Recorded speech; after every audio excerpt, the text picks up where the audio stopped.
We often think of Roman emperors as stern figures in marble statues or powerful commanders leading legions. But what happened behind the closed doors of the imperial palace? What secrets did they hide beneath their purple togas? Well, let's just say it's more scandalous and bizarre than you could ever imagine. Today we're pulling back the curtain on the shocking private lives of Rome's most powerful men. Let's start with Tiberius. After a celebrated military career, he became emperor. But the pressure of rule seemed to change him. He retreated to the island of Capri, leaving Rome to be governed by his ruthless aide Sejanus. But what was Tiberius doing on Capri?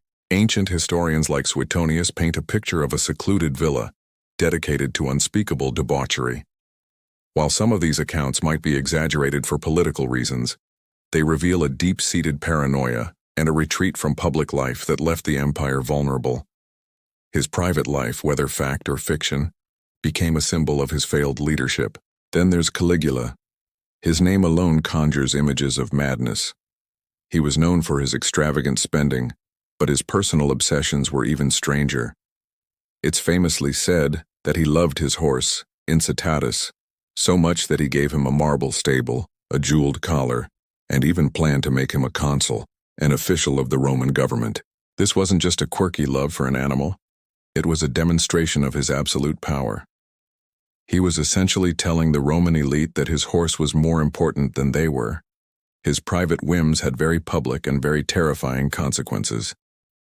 And we can't forget Elagabalus. He was a teenage priest from Syria who was unexpectedly thrust onto the throne. He brought his sun god, also named Elagabalus, to Rome and tried to force everyone to worship him above Jupiter. But his private life was just as revolutionary. He famously defied all Roman gender norms, often appearing in public wearing makeup, wigs, and silk robes. He even reportedly asked his physicians if they could perform a surgical procedure that would physically change him. In a society with rigid ideas about masculinity, especially for an emperor, Elagabalus's personal identity was a radical act that completely shocked the Roman establishment and ultimately led to his downfall. From secluded island villas to horse-loving tyrants and emperors who challenged the very notion of gender, the private lives of Roman emperors show us that the men behind the titles were complex, often deeply troubled, and far from the perfect figures we see in stone. Their personal obsessions and secret scandals weren't just gossip, they shaped the destiny of one of history's greatest empires. Thanks so much for watching.